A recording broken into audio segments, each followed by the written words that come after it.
The Australian continent, a landmass shaped by ancient forces, has borne witness to an extraordinary journey of human existence. This vast and diverse land, with its unique geological formations and ancient landscapes, tells a story that spans millennia. From the rugged mountains to the expansive deserts, from the lush rainforests to the pristine coastlines, every corner of this continent holds a piece of history, a fragment of the past that has shaped the present. For tens of thousands of years, a profound and enduring culture flourished in its embrace. The Aboriginal peoples, the First Nations of Australia, developed a rich tapestry of traditions, beliefs and practices that were deeply intertwined with the land. Their ceremonies, art and cultural practices were not just expressions of their identity, but also a means of connecting with the land and the spirits that inhabited it. These cultural expressions were passed down through generations, preserving the wisdom and knowledge of their ancestors. This land, known to its first peoples as the island continent, cradled the dreams and aspirations of generations. It was a place where the past, present and future coexisted, where the stories of the ancestors were told and retold, shaping the identity and values of the community. The landscapes of Australia, with their unique features and natural beauty, were not just a backdrop for human life, but an integral part of the Aboriginal heritage. The land was a living entity, a source of sustenance, inspiration and spiritual connection. It whispered stories of survival, resilience and an unbreakable bond between humanity and nature. The Aboriginal peoples developed a deep understanding of the land and its ecosystems, learning to live in harmony with the natural world. They knew the cycles of the seasons, the habits of the animals, and the properties of the plants. This knowledge was not just practical, but also spiritual, forming the basis of their worldview and way of life. The stories they told were not just about the past, but also about the present and the future, teaching lessons of resilience, adaptability, and respect for the environment. Before the arrival of those who sailed from distant shores, before the echoes of European languages reached its shores, Australia echoed with the songs, stories and traditions of its Aboriginal inhabitants. These songs and stories were a means of preserving and transmitting knowledge, a way of keeping the past alive and relevant. They were also a way of connecting with the land and the spirits, of expressing gratitude and reverence for the natural world. The Aboriginal communities were not isolated, but part of a vast network of relationships that extended across the continent, linking people, places and stories in a complex web of connections. These First Nations people, custodians of this ancient land, lived in harmony with the environment, their lives intricately woven into the fabric of the continent's ecosystems. They practiced sustainable living, taking only what they needed and ensuring that the resources of the land were preserved for future generations. Their knowledge of the land and its ecosystems was profound, based on thousands of years of observation and experience. They understood the importance of balance and reciprocity, of giving back to the land as much as they took from it. This stewardship was not just a matter of survival, but a fundamental aspect of their culture and identity. Theirs was a civilization built on deep respect, understanding, and a profound connection to their country. The concept of country in Aboriginal culture is not just a physical place, but a living entity with which they have a deep and reciprocal relationship. It encompasses the land, the water, the sky, and all the living beings that inhabit it. It is a source of identity, belonging, and spirituality. The ceremonies and cultural practices of the Aboriginal peoples were ways of honouring and maintaining this connection, of expressing their gratitude and respect for the land and its resources. These practices were not just rituals, but a way of life, a means of ensuring the well-being of the community and the land for generations to come. Aboriginal art, with its intricate designs and symbols, is a testament to the deep connection between the people and their land. Each piece of art tells a story, conveys a message and holds a piece of the artist's soul.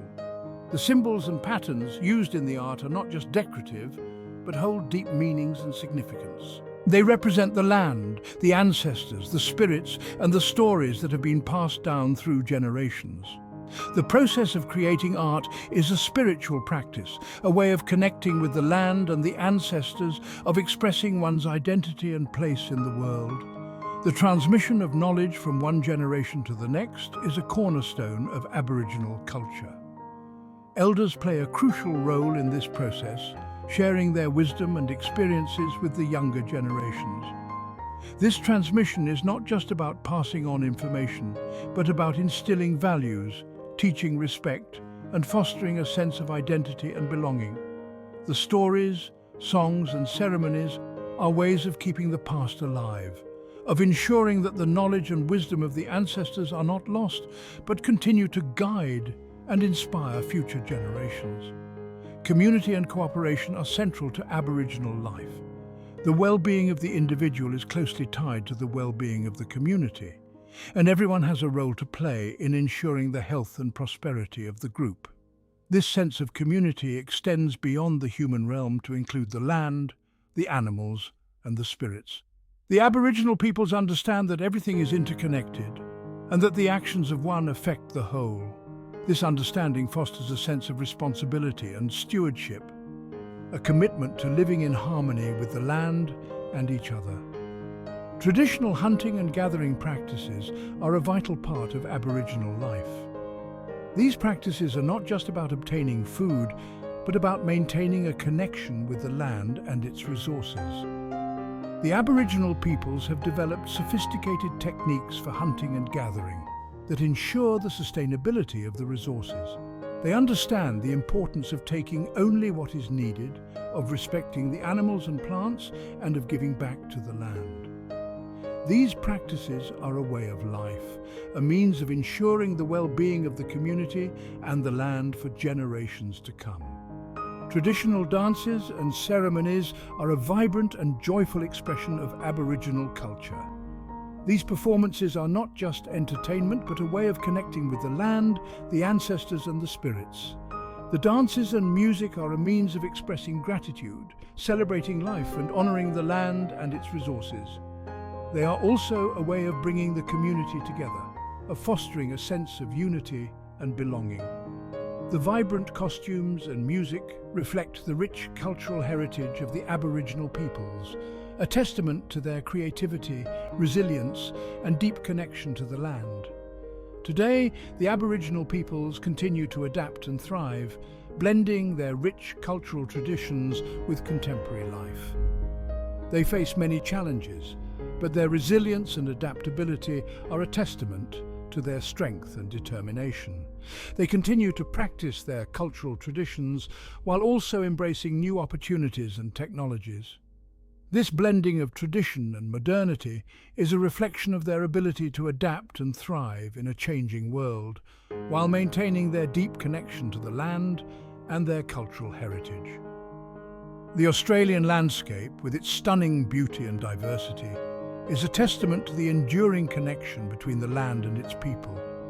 From the vast outback to the pristine coastlines, from the rugged mountains to the lush rainforests, the land is a source of inspiration, sustenance, and spiritual connection.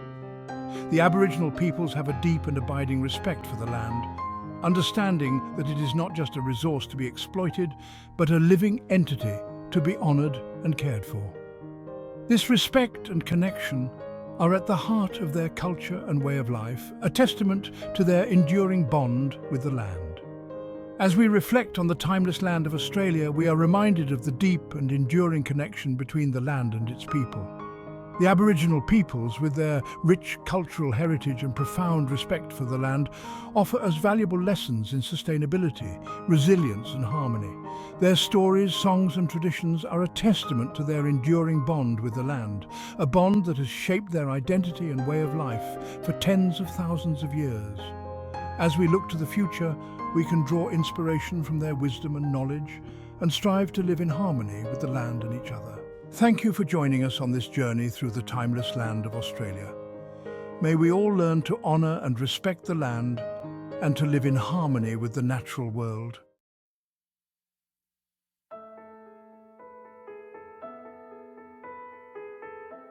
Imagine a vast network of invisible pathways crisscrossing the continent, connecting sacred sites waterholes, and ancestral grounds. These pathways, known as songlines, pulsed with the energy of creation, whispering stories of the ancestors and their journeys across the land.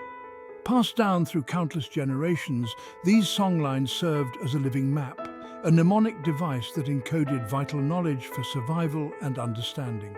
Each songline was more than just a physical route. It was a narrative, a song, a dance, a repository of knowledge about the land, its resources, and the intricate web of life that sustained it. As custodians of their respective territories, Aboriginal clans inherited responsibility for specific songlines. They were the keepers of the stories, the guardians of the knowledge embedded within these ancient pathways.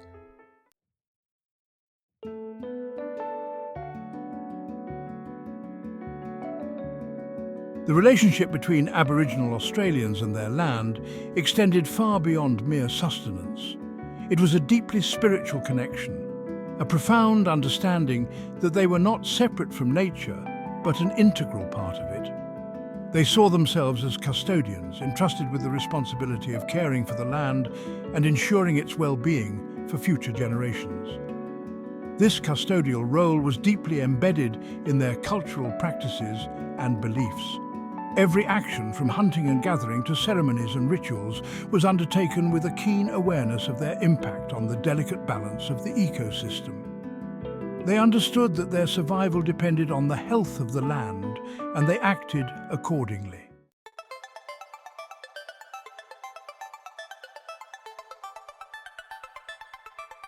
Central to Aboriginal cultures was the concept of balance. They believed in a delicate equilibrium between the physical and spiritual realms, between humanity and nature, between the needs of the present and the legacy of the future. This sense of harmony permeated every aspect of their lives. Their social structures, often complex and nuanced, were designed to maintain harmony within the group and with the environment. Kinship systems, based on intricate networks of relationships, dictated responsibilities, obligations, and access to resources. This ensured a fair and equitable distribution of wealth and prevented any one individual or group from accumulating excessive power. Indeed, these practices symbolize the importance of community and the transmission of cultural knowledge to future generations.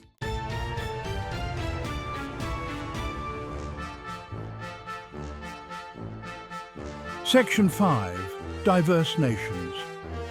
It's important to recognise that the term Aboriginal Australians encompasses a vast array of distinct cultural groups, each with its own unique languages, customs, beliefs and territories.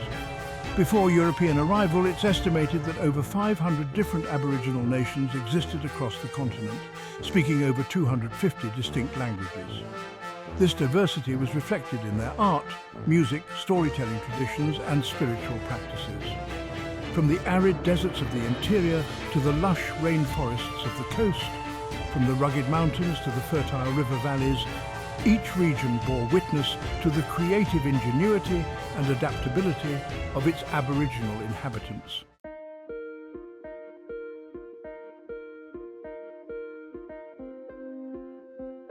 Section 6. Ancient Knowledge. The depth and breadth of Aboriginal knowledge systems are staggering. Through careful observation and experimentation over millennia, they developed a sophisticated understanding of their environment, encompassing everything from astronomy and meteorology to botany and zoology. This knowledge was not confined to a select few but was widely disseminated throughout society. Children learned from a young age, absorbing knowledge through observation, participation in daily activities, and listening to the stories and teachings of their elders. Education was an integral part of life, woven into the fabric of their culture.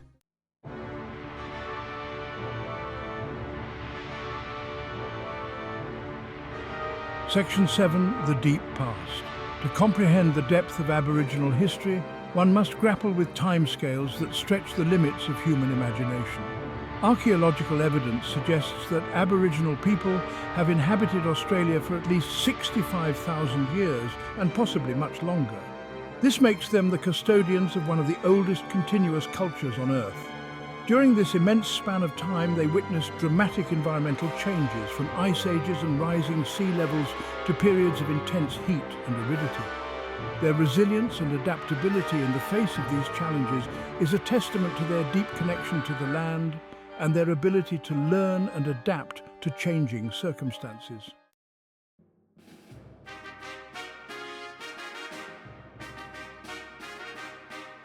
Aboriginal spirituality is deeply rooted in the land itself.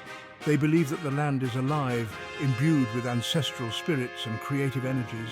Their stories, ceremonies and rituals reflect this profound connection to the natural world, honoring the spirits of the land and seeking to maintain balance and harmony. Central to many Aboriginal belief systems is the concept of the dreaming. This complex and multifaceted idea encompasses the creation period, when ancestral beings shaped the land and its features, as well as the ongoing presence of those ancestral energies in the present day.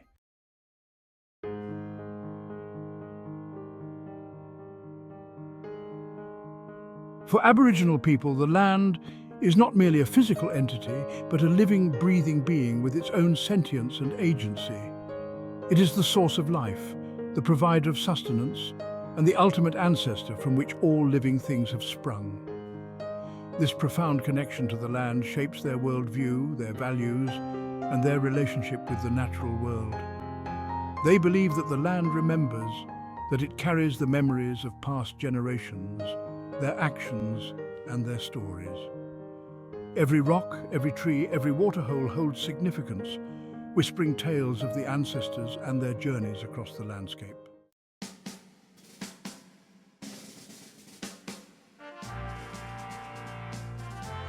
The arrival of European colonists in 1788 marked a turning point in Australian history, a collision of worlds with devastating consequences for the continent's first peoples.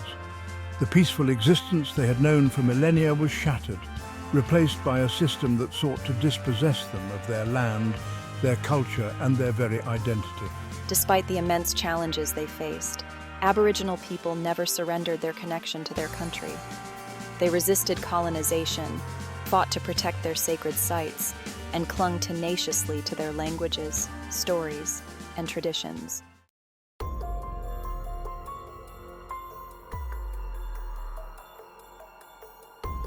The arrival of the First Fleet in 1788, a flotilla carrying convicts and colonists from a distant land, marked a pivotal moment in the history of Australia.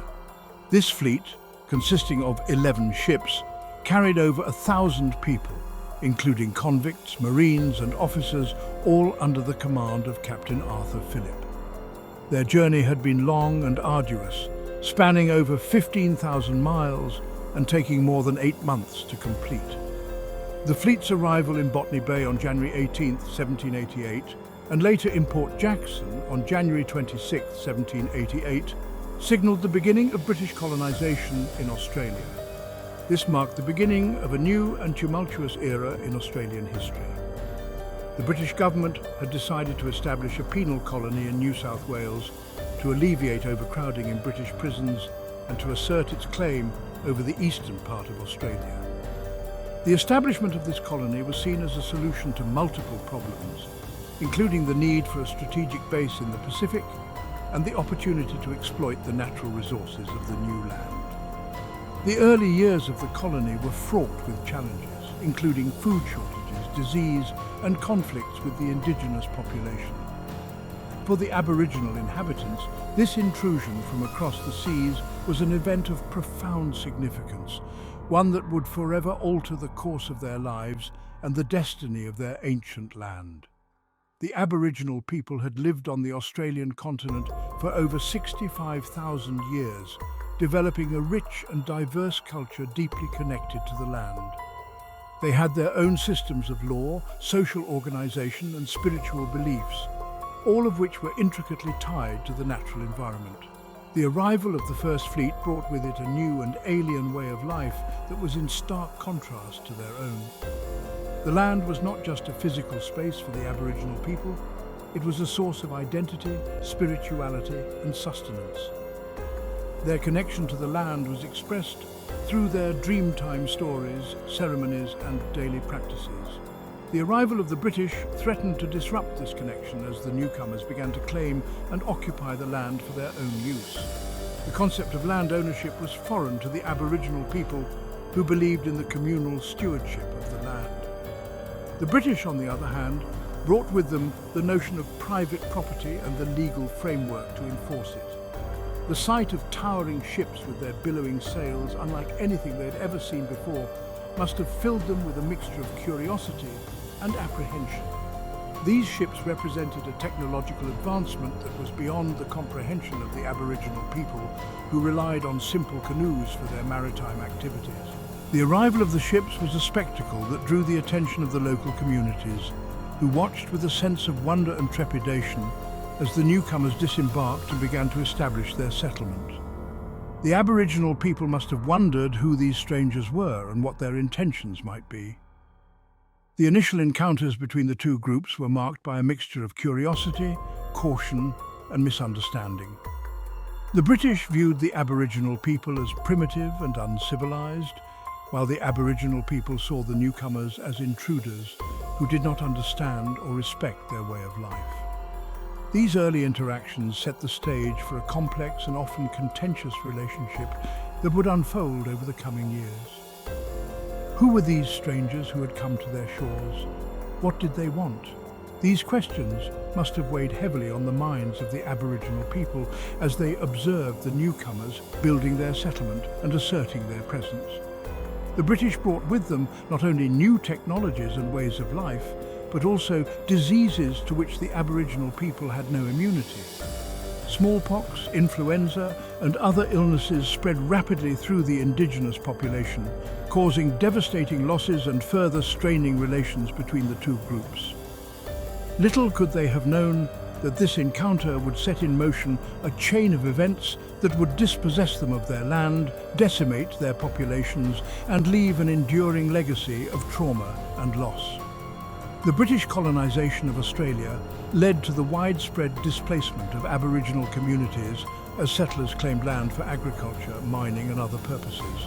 The introduction of European farming practices disrupted the natural environment and the traditional ways of life of the Aboriginal people. The loss of land and resources, combined with the impact of introduced diseases, resulted in a dramatic decline in the Aboriginal population. The legacy of this intrusion is still felt today, as Aboriginal communities continue to grapple with the long-term effects of colonisation. The trauma and loss experienced by the Aboriginal people have been passed down through generations, manifesting in social, economic and health disparities. Efforts to address these issues and to recognise the rights and contributions of Aboriginal people are ongoing, but the journey towards reconciliation and healing is far from complete.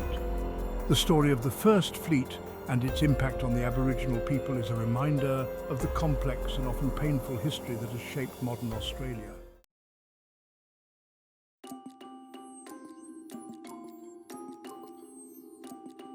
The gulf between the European colonists and the Aboriginal inhabitants was vast, a chasm of cultural difference and incomprehension. The British, with their hierarchical social structures, their emphasis on individual property ownership and their Christian beliefs, struggled to comprehend the complex kinship systems, the deep spiritual connection to the land, and the nomadic lifestyles of the Aboriginal people. Language, of course, was an immediate barrier. The British spoke no Aboriginal languages, and while some Aboriginal people quickly acquired a smattering of English, true communication remained elusive. This linguistic divide led to misunderstandings, misinterpretations, and a breakdown in communication that would have tragic consequences.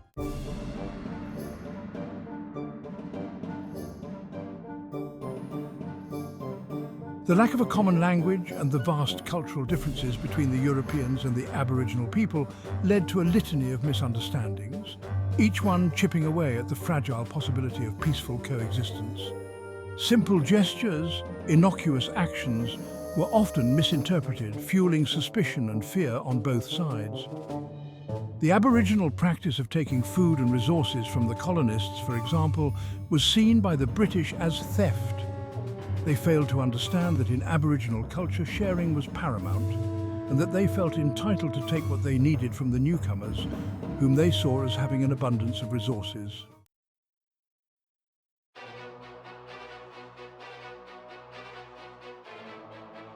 Section 4. The Seeds of Conflict. As more and more British settlers arrived, the pressure on land and resources intensified, sowing the seeds of conflict across the continent. The colonists, driven by a hunger for land and a belief in their own superiority, encroached relentlessly on Aboriginal territories. They cleared forests, dammed rivers, and established farms and settlements. The Aboriginal people, their traditional hunting grounds disrupted, their sacred sites desecrated, and their access to water sources restricted, found themselves increasingly marginalised and displaced. Their nomadic lifestyles, once in harmony with the rhythms of the land, were now seen as an impediment to progress, a barrier to the expansion of the colony.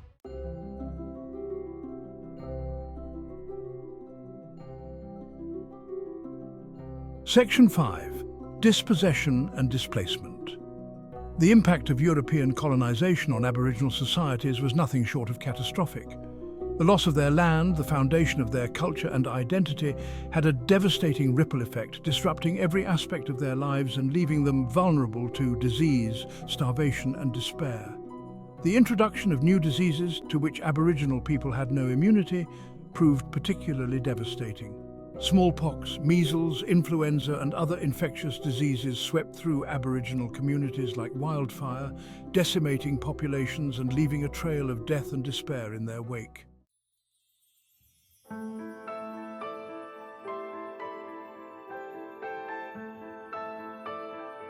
Section 6. The Taking of Land.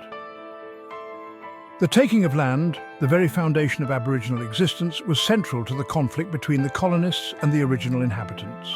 The British, with their concept of individual land ownership, failed to understand or respect the deep spiritual connection that Aboriginal people had to their country. They saw the vast tracts of land, seemingly unoccupied and unused according to their understanding, as ripe for the taking. They cleared forests, fenced off pastures, diverted waterways, and established towns and cities, often with little regard for the significance of these lands to the Aboriginal people.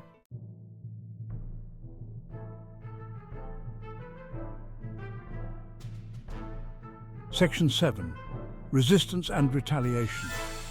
The Aboriginal people, despite being vastly outnumbered and outgunned, did not meekly surrender to the dispossession and violence inflicted upon them. They resisted in numerous ways, both overt and covert, demonstrating their resilience, their courage, and their determination to defend their land, their culture, and their way of life.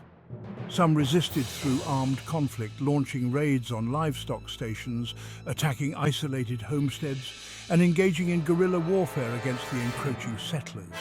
These acts of resistance, while often portrayed as savage and unprovoked by the colonists, were in reality acts of desperation, a last resort against an enemy determined to eradicate their way of life.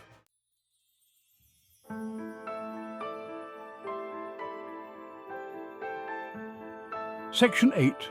A Clash of Laws. The conflict between the colonists and the Aboriginal people was not just a clash of cultures, but also a clash of laws.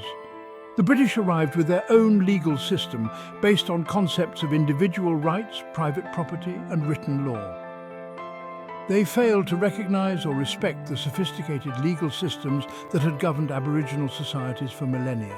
Aboriginal law was based on oral tradition, kinship ties, and a deep understanding of the land and its resources. It was a complex and nuanced system, designed to maintain harmony within the group and with the environment. Punishments for transgressions were often restorative in nature, focused on healing the harm done and restoring balance to the community.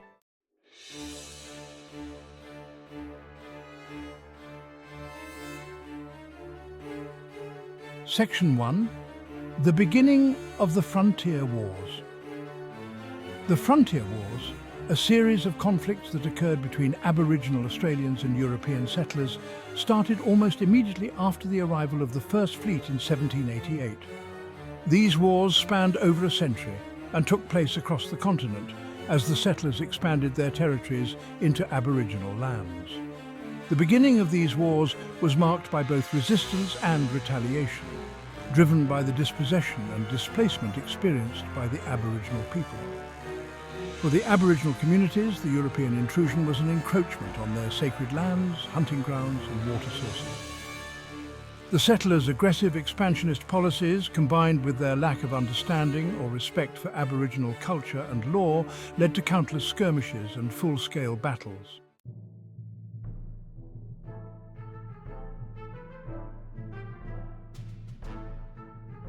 Section 2. The Bathurst War. The Bathurst War, which took place between 1824 and 1826, was a significant conflict in the history of the frontier wars. This war occurred in the Bathurst region of New South Wales, where European settlers had begun to establish farms and settlements, encroaching on the lands of the Wiradjuri people.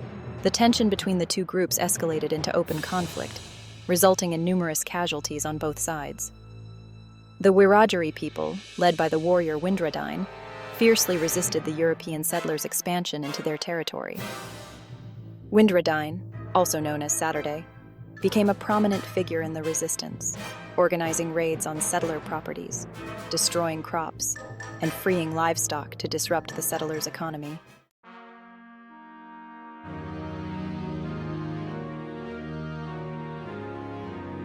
Section 3. The Black War of Tasmania. The Black War of Tasmania, which occurred between 1828 and 1832, was one of the most intense and tragic conflicts of the frontier wars. This war took place on the island of Tasmania, then known as Van Diemen's Land, where European settlers had rapidly expanded their settlements, leading to violent confrontations with the Aboriginal Tasmanians, or Palawa people. The Palawa people, led by warriors such as Taranorara, also known as Walya, fought valiantly to defend their lands from the encroaching settlers. The settlers, driven by a desire for land and resources, responded with brutal force, resulting in widespread massacres and atrocities against the Palawa communities.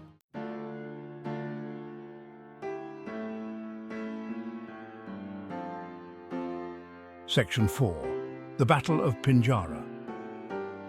The Battle of Pinjarra, also known as the Pinjarra Massacre, took place on October 28, 1834, in the Swan River Colony, now part of Western Australia. This conflict occurred between the European settlers and the Binjarab Noongar people, who resisted the settlers' encroachment on their lands. The incident was sparked by a series of violent encounters between the settlers and the Noongar people, culminating in a punitive expedition led by Governor James Stirling. The governor, accompanied by a force of soldiers and settlers, sought to punish the Noongar people for their resistance and to establish control over the region.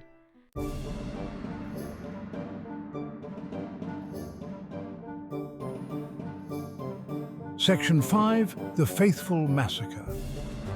The Faithfull Massacre, which occurred on April 11, 1838, was a significant and tragic event in the history of the frontier wars.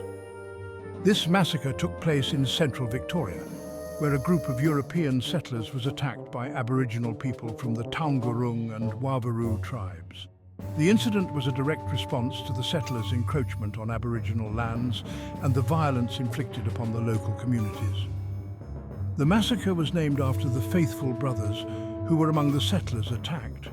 The brothers, along with their men, were driving cattle through the region when they were ambushed by a large group of Aboriginal warriors. The attackers, armed with spears and other traditional weapons, killed 8 of the settlers and wounded several others.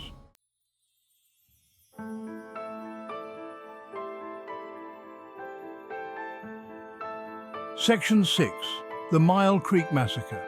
The Myall Creek Massacre, which took place on June 10, 1838, is one of the most infamous and well-documented massacres in Australian history. This tragic event is a stark reminder of the brutal conflicts that arose during the colonisation of Australia, where the indigenous population faced extreme violence and dispossession at the hands of European settlers. The massacre is not just a historical event, but a symbol of the broader systemic injustices faced by Aboriginal people during this period. This tragic event occurred near Myall Creek in New South Wales, where a group of European settlers brutally murdered at least 28 Aboriginal men, women and children from the Wiradjuri clan of the Gamilaroi people. The Wiradjuri clan, like many other Aboriginal groups, had lived in harmony with the land for thousands of years, practicing sustainable living and maintaining a deep spiritual connection to their environment. The arrival of European settlers disrupted this balance, leading to violent confrontations and tragic events like the Myall Creek Massacre. The massacre was led by a group of stockmen and settlers who, fueled by racism and a sense of entitlement to the land, decided to teach a lesson to the Aboriginal people they encountered. These settlers viewed the Aboriginal people as obstacles to their expansion and economic ambitions.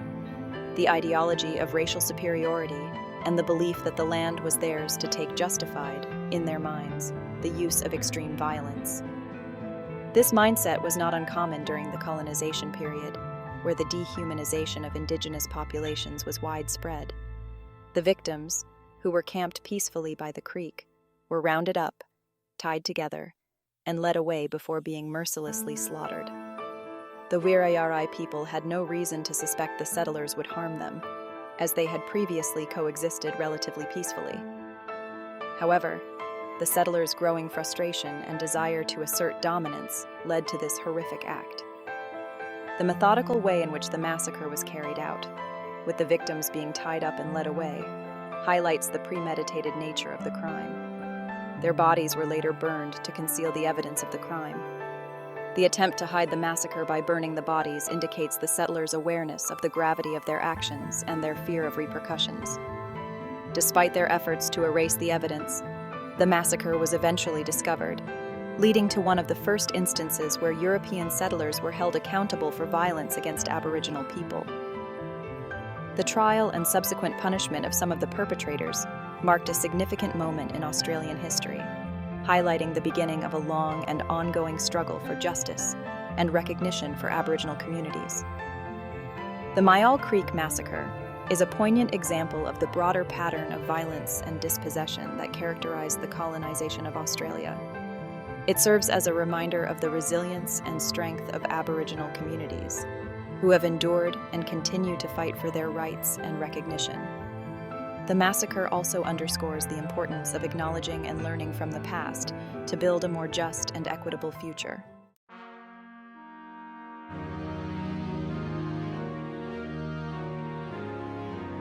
Section 7. The Rufus River Massacre. The Rufus River Massacre, which occurred in late 1841, is another tragic episode in the history of the frontier wars. This massacre took place along the Rufus River in South Australia, where European settlers and overlanders clashed with the local Aboriginal people, known as the Marara. The conflict began when a party of overlanders led by Henry Inman was driving livestock through the region. The Marara people, whose land and resources were being encroached upon, resisted the settlers' intrusion. Tensions escalated, leading to a series of violent encounters between the two groups.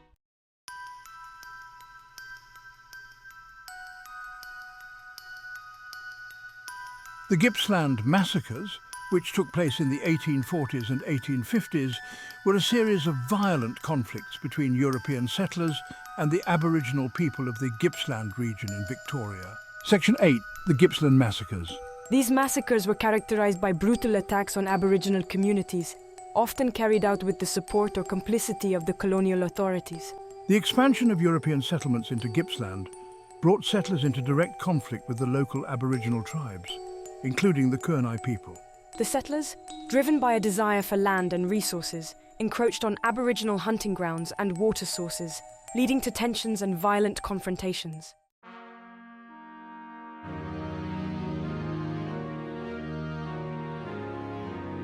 Section 9. The Fighting Hills Massacre.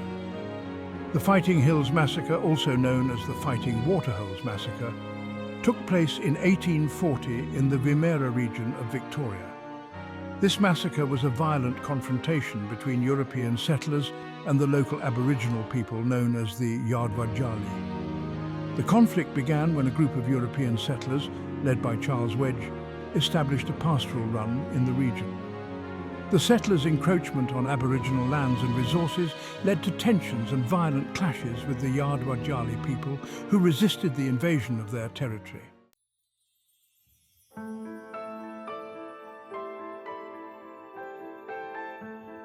Section 1. A Fractured Society. The aftermath of the massacres and violent conflicts left Aboriginal societies deeply fractured.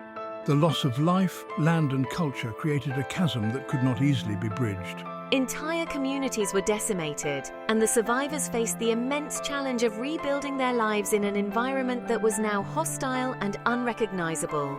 The Aboriginal people who managed to survive the brutality of the frontier period found themselves living in a landscape that had been irrevocably altered by European colonization. The introduction of new land management practices, the establishment of towns and cities, and the exploitation of natural resources had fundamentally changed the environment they depended on for survival.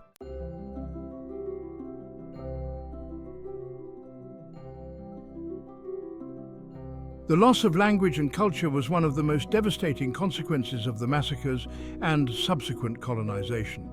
Language is not only a means of communication, but also a repository of cultural knowledge, history, and identity. For many Aboriginal communities, the forced displacement and assimilation policies led to the erosion of their linguistic heritage. As European settlers encroached on Aboriginal lands, they imposed their own languages and cultural practices, often with little regard for the existing traditions. Missionaries and government officials actively discouraged the use of Aboriginal languages, viewing them as inferior and a barrier to assimilation. Children were often punished for speaking their native tongues, further accelerating the decline of these languages.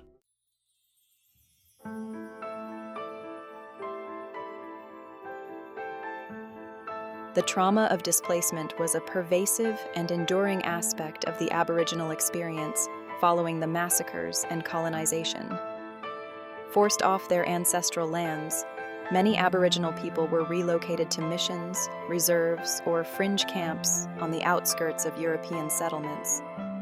This displacement severed their connection to the land, which was central to their cultural identity and way of life. The missions and reserves were often harsh and oppressive environments, designed to control and civilize the Aboriginal population. Traditional practices were banned, and Aboriginal people were subjected to strict regulations and surveillance. The loss of autonomy and the imposition of foreign cultural norms created a sense of dislocation and alienation.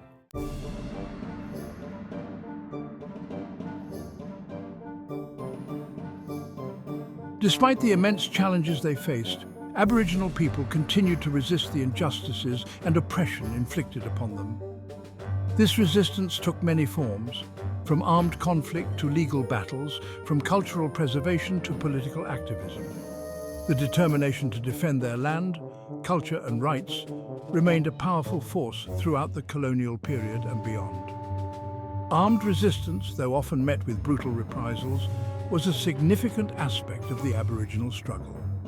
Warriors like Pemulwuy, Windradine and Jandamara became symbols of defiance, leading their people in battles against the encroaching settlers. These acts of resistance, though ultimately unsuccessful in halting the tide of colonization, demonstrated the courage and resilience of Aboriginal people.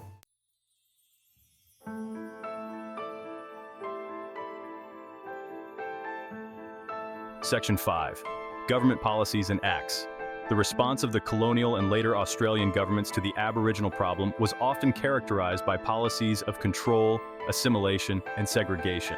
These policies were aimed at managing the Aboriginal population, often with little regard for their rights, culture, or well-being. The impact of these policies was profound, leading to significant social, economic, and cultural disruption. The early colonial period saw the implementation of policies that aimed to protect Aboriginal people by confining them to reserves and missions. These policies were ostensibly designed to shield Aboriginal people from the worst excesses of frontier violence, but in practice, they often resulted in further marginalization and control. Aboriginal people were subjected to strict regulations, denied their cultural practices, and forced to adopt European ways of life.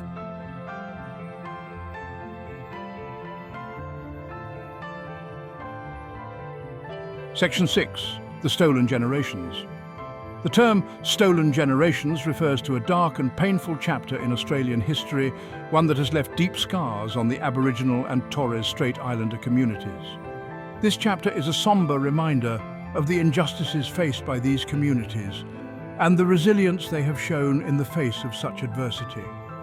The stolen generations refer to the Aboriginal and Torres Strait Islander children who were forcibly removed from their families by Australian federal and state government agencies and church missions between the late 19th century and the 1970s. This period saw thousands of children taken away from their homes, often without the consent or knowledge of their parents. The impact of these removals was profound and far-reaching, affecting not only the children but also their families and communities. This policy was driven by a belief that Aboriginal people would eventually die out and that their children, if separated from their cultural roots, could be assimilated into white society. The government and church authorities believed that by removing these children from their families and communities, they could be trained to adopt European customs and ways of life.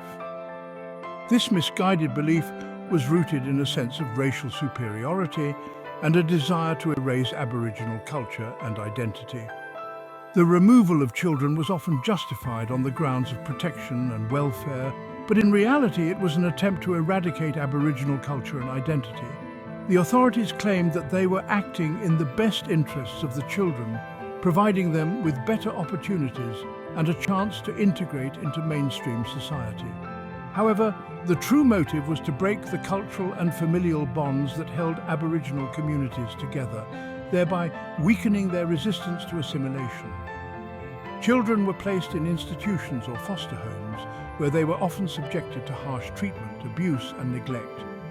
These institutions were poorly funded and staffed, and the children were frequently mistreated. Many suffered physical, emotional and sexual abuse at the hands of those who were supposed to care for them. The trauma of these experiences left lasting scars on the children, many of whom struggled with feelings of abandonment, loss, and identity confusion. They were forbidden from speaking their languages, practicing their traditions, or maintaining contact with their families. The authorities sought to sever all ties between the children and their cultural heritage, believing that this would make it easier for them to assimilate into white society. The loss of language and cultural practices had a devastating impact on the children, many of whom felt disconnected from their roots and struggled to find a sense of belonging. Despite the immense challenges they faced, many of the stolen generations have shown incredible resilience and strength. Over the years, they have fought to reclaim their identities, reconnect with their families, and preserve their cultural heritage. The journey towards healing and reconciliation has been long and difficult, but it has also been marked by moments of hope and triumph. In recent years, there has been a growing recognition of the injustices faced by the stolen generations. In 2008, then Prime Minister Kevin Rudd delivered a formal apology to the Aboriginal and Torres Strait Islander peoples for the policies that led to the stolen generations. This apology was a significant step towards acknowledging the pain and suffering caused by these policies and committing to a path of reconciliation. Efforts have also been made to provide support and healing for the stolen generations and their families. Various organizations and community groups have established programs to help individuals reconnect with their cultural heritage, access mental health services, and find their families. These initiatives are crucial in helping the stolen generations heal from the trauma they experienced and rebuild their lives. The resilience and strength of the stolen generations are evident in the vibrant cultural expressions that continue to thrive in Aboriginal and Torres Strait Islander communities. Through art, music, dance, and storytelling, these communities celebrate their heritage and pass on their traditions to future generations.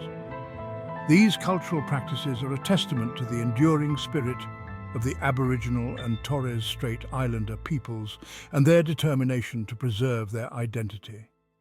The legacy of the stolen generations is a reminder of the importance of cultural continuity and the need to protect and nurture the cultural heritage of all communities.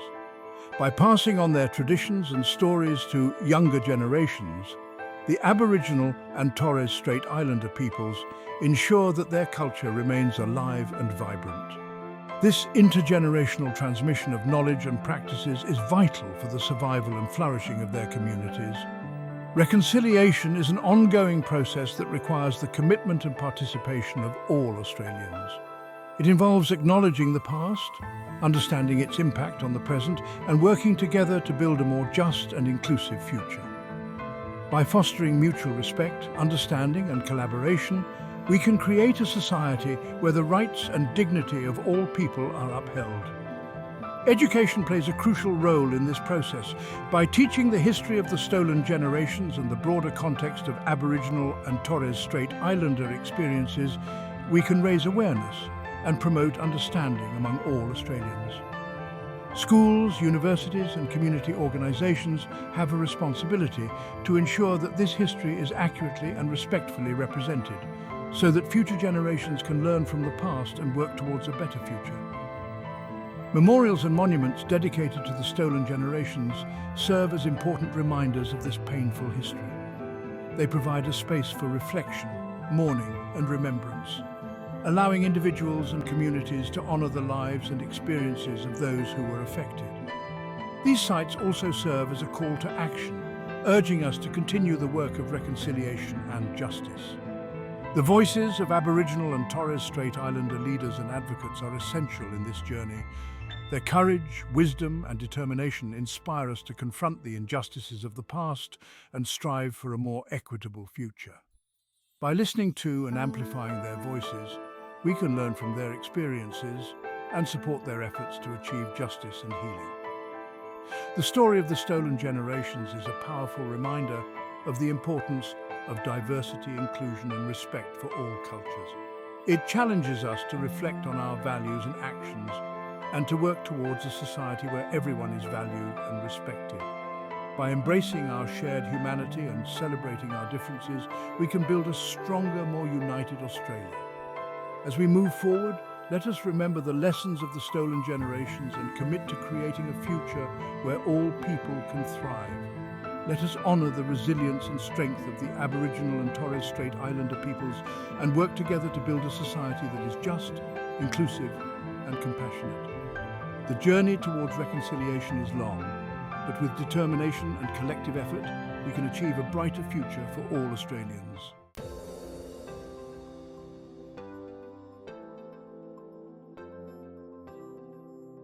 Section 7.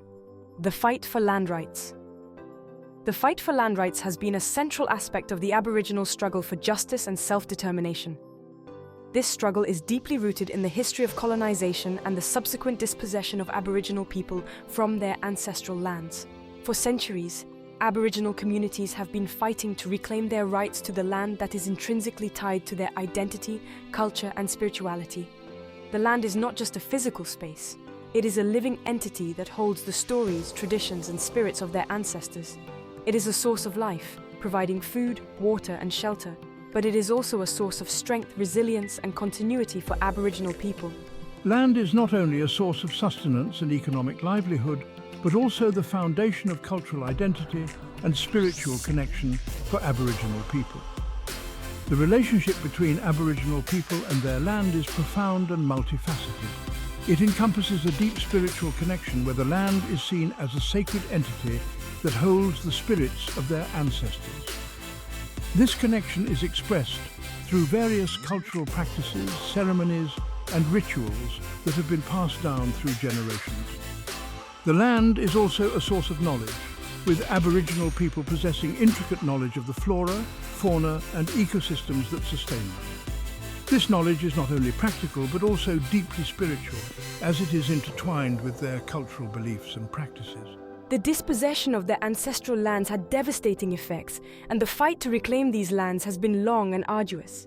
The process of colonization led to the widespread displacement of Aboriginal communities, the destruction of their cultural heritage, and the erosion of their traditional ways of life. The loss of land meant the loss of autonomy, self-sufficiency, and cultural continuity for many Aboriginal people.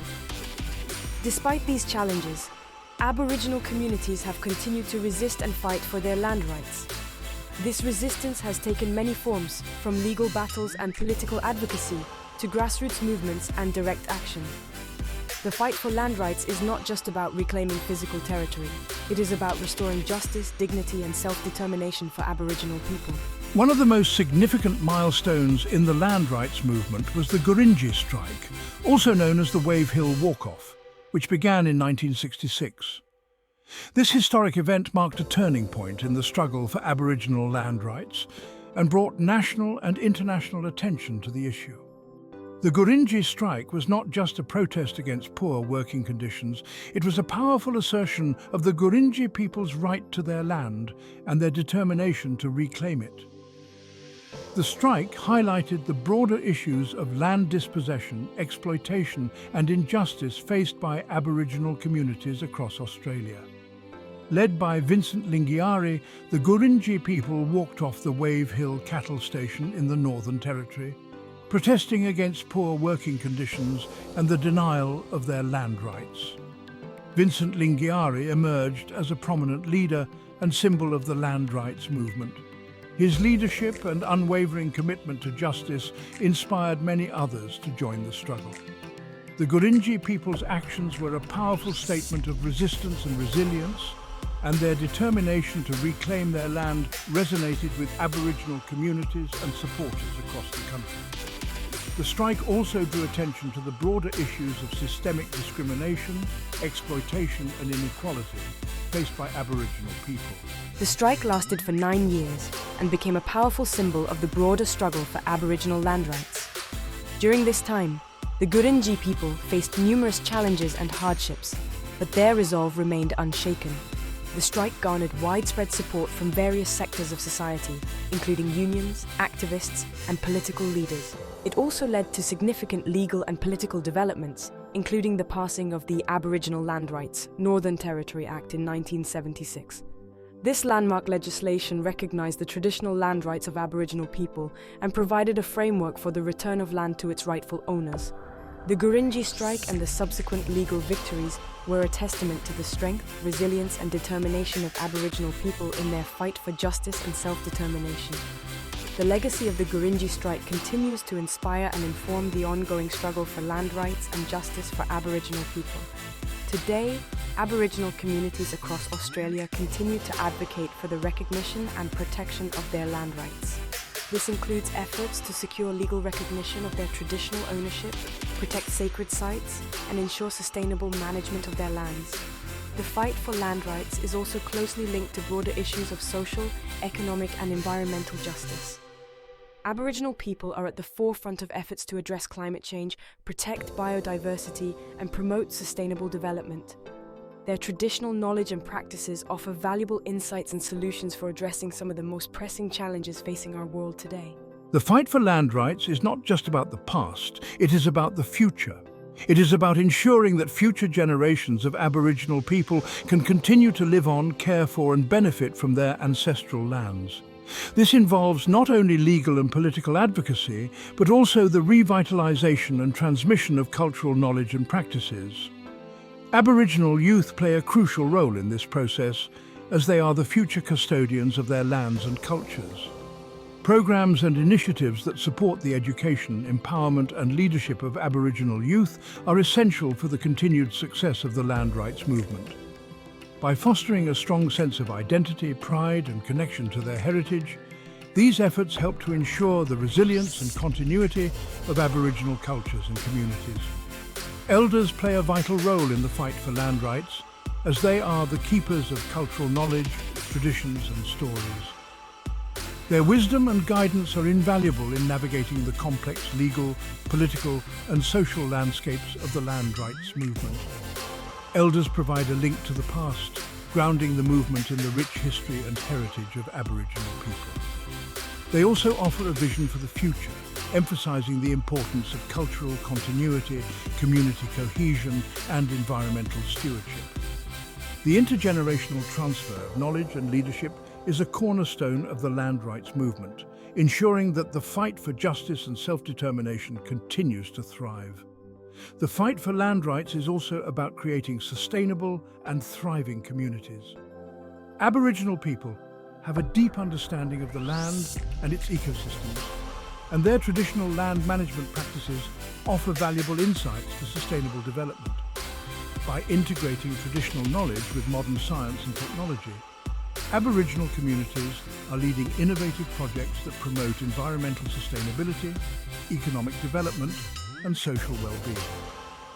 These initiatives not only benefit Aboriginal communities, but also contribute to the broader goals of conservation, climate resilience, and sustainable development. The fight for land rights is, therefore, a fight for a better future for all. The struggle for land rights is not confined to Australia, it is a global movement. Indigenous peoples around the world face similar challenges of land dispossession, cultural erasure, and environmental degradation. The fight for land rights is a shared struggle for justice, dignity, and self-determination. Aboriginal leaders and activists have been at the forefront of building global solidarity and advocating for the rights of Indigenous peoples on the international stage. Through forums such as the United Nations and other international platforms, they have brought attention to the issues facing Indigenous communities and called for global action to protect and promote their rights. The global land rights movement is a testament to the power of solidarity, resilience, and collective action in the pursuit of justice. The fight for land rights is also a celebration of Aboriginal culture, identity, and resilience. Aboriginal art, music, dance, and storytelling are powerful expressions of their connection to the land and their cultural heritage. These cultural expressions play a crucial role in the land rights movement as they help to raise awareness, build solidarity, and inspire action. Community celebrations and festivals provide opportunities for Aboriginal people to come together, share their stories, and celebrate their achievements. They also offer a platform for educating the broader public about the importance of land rights and the rich cultural heritage of Aboriginal people. The fight for land rights is therefore not just a struggle for justice, it is a celebration of life, culture, and community. The fight for land rights is a collective effort that involves the participation and support of a diverse range of individuals and organisations. Aboriginal activists, community leaders, legal experts, environmentalists, and allies from various sectors have come together to advocate for land rights and justice. Their collective efforts have led to significant legal, political, and social advancements, but the fight is far from over. Ongoing challenges such as land degradation, climate change, and systemic discrimination continue to pose threats to the rights and well-being of Aboriginal communities. However, the resilience, determination, and solidarity of the land rights movement offer hope and inspiration for the future. By working together, we can continue to advance the cause of land rights and build a more just and equitable world for all. The fight for land rights is ultimately about ensuring a better future for the next generations. It is about creating a world where Aboriginal children can grow up on their ancestral lands, connected to their culture, and empowered to shape their own destinies. It is about building strong, resilient, and thriving communities that honour and protect their cultural heritage while embracing the opportunities of the modern world. The fight for land rights is a testament to the strength, resilience, and enduring spirit of Aboriginal people. It is a call to action for all of us to stand in solidarity with Aboriginal communities and support their fight for justice, self-determination, and a better future for all. The fight for land rights continues, and it is a fight that we must all support. By standing in solidarity with Aboriginal communities, advocating for their rights and celebrating their culture, we can contribute to a more just and equitable world. The fight for land rights is not just an Aboriginal issue, it is a human rights issue that affects us all. Together, we can build a future where the rights, dignity, and self-determination of Aboriginal people are respected and upheld. The fight for land rights is a fight for justice, and it is a fight that we must all join. Thank you for watching this chapter on the fight for land rights. We hope it has inspired you to learn more about the issues facing Aboriginal communities and to take action in support of their rights. Together, we can make a difference and build a better future for all.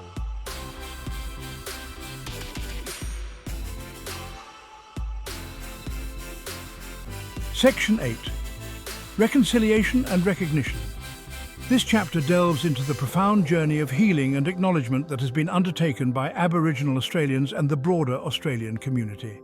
It is a journey marked by both pain and hope, A journey that seeks to mend the wounds of the past and build a future grounded in mutual respect and understanding. Reconciliation and recognition have become key goals in the effort to address the historical injustices faced by Aboriginal Australians and to build a more inclusive and equitable society. These efforts are not just about words or symbolic gestures, they are about real, tangible actions that can lead to meaningful change. The process of reconciliation involves a deep and often painful examination of history, acknowledging the wrongs that have been done and making a concerted effort to right those wrongs. It is about creating spaces where Aboriginal voices can be heard and respected, and where their contributions to society are recognised and valued. Reconciliation is about healing the relationships between Aboriginal and non-Aboriginal Australians, acknowledging the past, and working together to create a better future. This healing process is multifaceted, involving emotional, social, and political dimensions. It requires a willingness to listen, to learn, and to change. It is about building bridges of understanding and trust, and about creating a society where everyone feels valued and respected. The journey of reconciliation is not an easy one, but it is a necessary one if we are to move forward as a united and harmonious nation. Recognition involves formally acknowledging the rights, history, and contributions of Aboriginal people. This recognition is not just about the past, it is also about the present and the future. It is about ensuring that Aboriginal people have a voice in the decisions that affect their lives and that their rights are respected and upheld. It is about celebrating the rich and diverse cultures of Aboriginal people and about recognising the important role they play in the fabric of Australian society. Recognition is about justice, equality and respect. The reconciliation movement gained momentum in the 1990s, driven by the efforts of Aboriginal leaders, organisations and allies. These pioneers worked tirelessly to bring the issues of reconciliation and recognition to the forefront of national consciousness. They organised rallies, held meetings, and engaged in dialogue with government officials and the wider community. Their efforts were instrumental in raising awareness about the injustices faced by Aboriginal people and in advocating for change. The momentum generated during this period laid the foundation for the ongoing work of reconciliation and recognition. The establishment of the Council for Aboriginal Reconciliation in 1991 marked a significant step in promoting dialogue and understanding between different communities. The Council played a crucial role in facilitating conversations about reconciliation and in developing strategies to address the issues faced by Aboriginal people. It brought together representatives from diverse backgrounds to work towards common goals, and it provided a platform for Aboriginal voices to be heard. The work of the Council was instrumental in advancing the cause of reconciliation and in fostering a greater understanding and appreciation of Aboriginal cultures and histories. National events such as Sorry Day and Reconciliation Week have become important opportunities for Australians to reflect on the past and commit to a more inclusive future. Sorry Day, held annually on May 26th, is a day of remembrance and reflection, commemorating the stolen generations and acknowledging the pain and suffering caused by past government policies. Reconciliation Week, which runs from May 27th to June 3rd, is a time for all Australians to come together to learn about our shared histories, cultures and achievements, and to explore how each of us can contribute to achieving reconciliation in Australia. These events provide a space for dialogue, education and reflection, and they serve as a reminder of the ongoing work that needs to be done to achieve true reconciliation and recognition. Beyond these national events, there are numerous community initiatives and programs that contribute to the reconciliation process. Community workshops, educational programs, cultural performances, and art exhibitions all play a role in fostering understanding and respect between Aboriginal and non-Aboriginal Australians. These initiatives provide opportunities for people to learn about Aboriginal cultures and histories, to engage in meaningful dialogue, and to build relationships based on mutual respect and understanding. They also provide a platform for Aboriginal people to share their stories, their knowledge and their perspectives, and to celebrate their rich cultural heritage. Education is a key component of the reconciliation process. By educating young people about the history and cultures of Aboriginal people, we can help to build a more inclusive and respectful society. Schools play a crucial role in this process, providing students with the knowledge and skills they need to understand and appreciate the contributions of Aboriginal people. Community education programs also play an important role, providing opportunities for people of all ages to learn about Aboriginal cultures and histories and to engage in dialogue about reconciliation. These educational initiatives are essential for building a society that values and respects the rights and contributions of all its members. Government policies and actions are also critical to the reconciliation process. Governments at all levels have a responsibility to address the injustices faced by Aboriginal people and to work towards reconciliation. This involves not only acknowledging the wrongs of the past, but also taking concrete actions to address the ongoing issues faced by Aboriginal communities. This includes ensuring that Aboriginal people have a voice in the decisions that affect their lives and that their rights are respected and upheld. It also involves providing the resources and support needed to address the social, economic, and health disparities faced by Aboriginal people. By working in partnership with Aboriginal communities, governments can help to create a more just and equitable society. The reconciliation process is also about recognizing and celebrating the strengths and contributions of Aboriginal people. Aboriginal communities have a rich cultural heritage and a deep connection to the land, and they have made significant contributions to Australian society. By recognising and celebrating these contributions, we can help to build a more inclusive and respectful society. This involves not only acknowledging the past, but also looking to the future and working together to create a society where everyone feels valued and respected.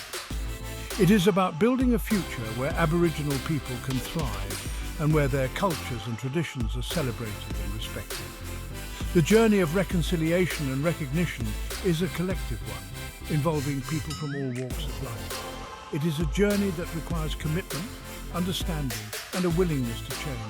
It is about building a society where everyone feels valued and respected, and where the rights and contributions of all people are recognised and celebrated. By working together, we can create a future where reconciliation and recognition are not just goals, but realities. This is a journey that we must all undertake, and it is a journey that will lead us to a more just, equitable, and inclusive society. As we continue on this journey, let us remember the importance of reconciliation and recognition. Let us commit to listening, learning, and working together to create a better future for all Australians. Let us celebrate the rich and diverse cultures of Aboriginal people, and let us work towards a society where everyone feels valued and respected. Together, we can build a future where reconciliation and recognition are not just ideals, but reality. This is our shared journey, and it is a journey that will lead us to a brighter and more inclusive future.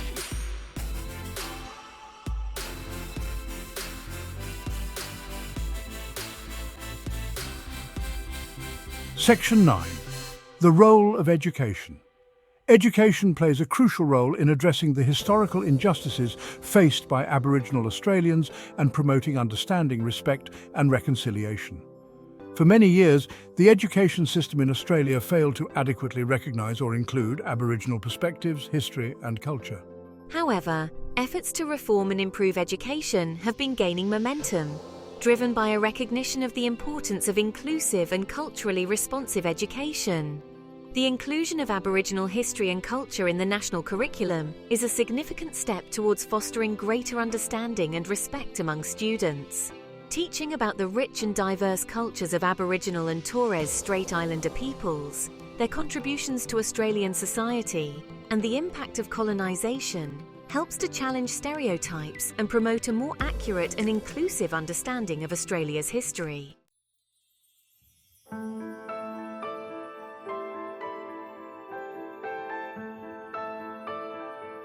Section 1.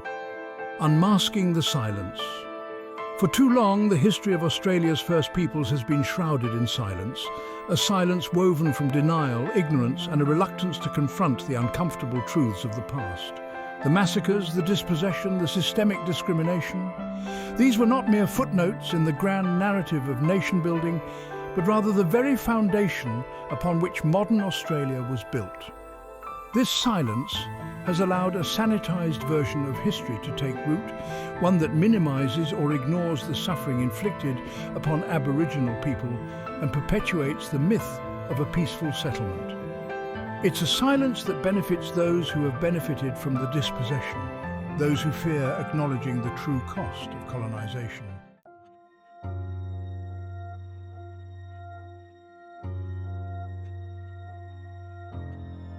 Truth can be a heavy burden to bear. It can challenge deeply held beliefs, shatter comfortable illusions, and force us to confront the darker aspects of our collective past. But the truth, however uncomfortable, is also liberating. It has the power to heal old wounds, to foster understanding, and to pave the way for a more just and equitable future. Acknowledging the truth of the massacres, the dispossession, and the ongoing injustices faced by Aboriginal people is not an act of condemnation, but an act of courage. It's a recognition that the past is not dead and buried, but rather a living presence that continues to shape the present.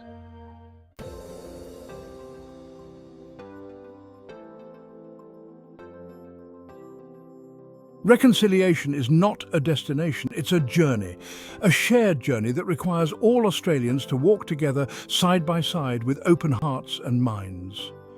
It's a journey that requires us to move beyond the blame and guilt of the past and embrace a future built on mutual respect, understanding, and a shared commitment to justice and equality.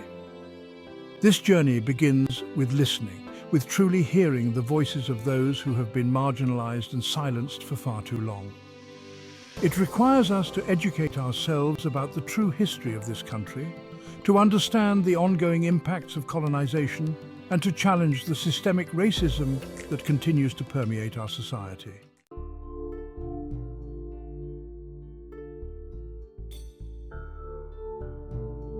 The wounds of the past run deep, etched into the very fabric of Australian society. The trauma of the massacres, the dispossession, the stolen generations, these are not just historical events, but living legacies that continue to affect Aboriginal communities today. Healing these wounds is essential for both Aboriginal and non-Aboriginal Australians.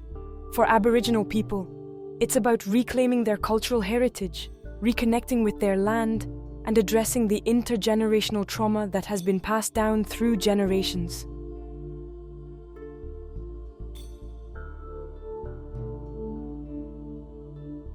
Section 5.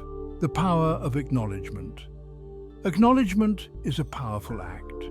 It's the first step towards healing, towards reconciliation, towards building a more just and equitable society. To acknowledge is to recognize the truth of something, to validate the experiences of others, to say, I see you, I hear you, I believe you. For Aboriginal people, having their history, their culture, their pain and their resilience acknowledged is essential for healing the wounds of the past. It's about righting the wrongs of history, about restoring dignity and respect, about ensuring that the sacrifices of their ancestors were not in vain.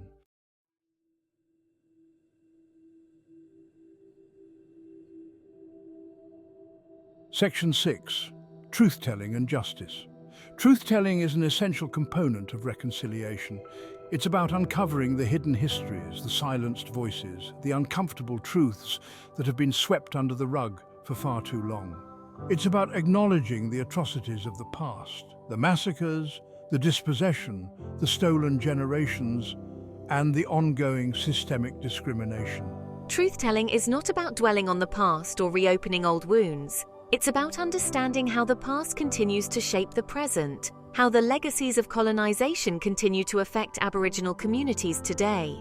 It's about creating a shared understanding of our history, one that acknowledges the perspectives and experiences of all Australians.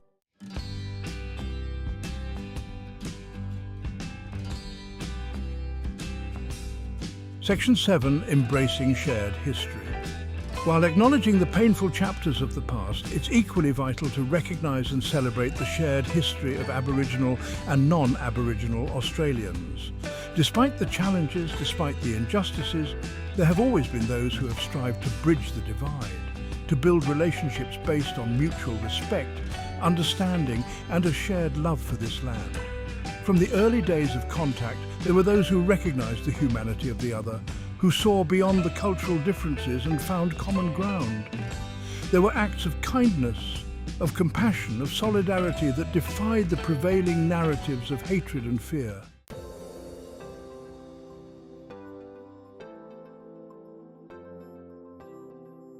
Section 8. A Future Interwoven. The future of Australia is inextricably linked to the well-being and prosperity of its First Peoples.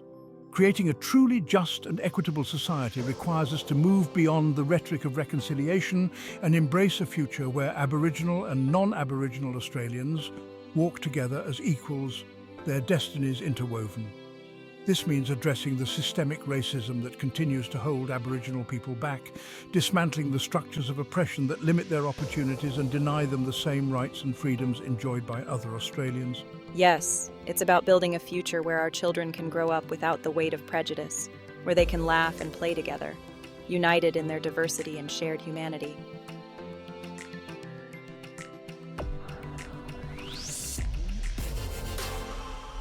Section 9.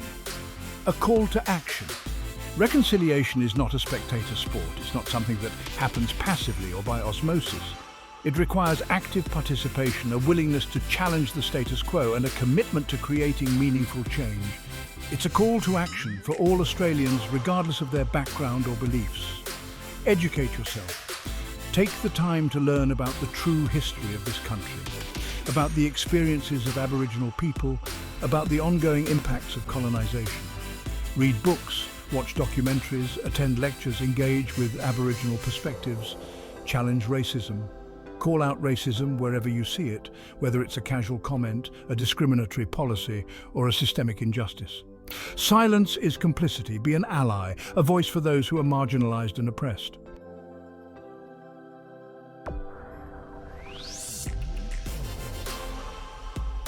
Section 10. A Legacy Reclaimed. The journey towards reconciliation is long and ongoing, but it's a journey worth taking. By acknowledging the past, by embracing truth and justice, by working together to create a more equitable and inclusive society, we honour the resilience and strength of Australia's First Peoples. We also reclaim our own humanity. By confronting the darker aspects of our history, by acknowledging the injustices that have been perpetrated in our name, we free ourselves from the shackles of the past and embrace a future where all Australians can live together in peace, harmony, and mutual respect.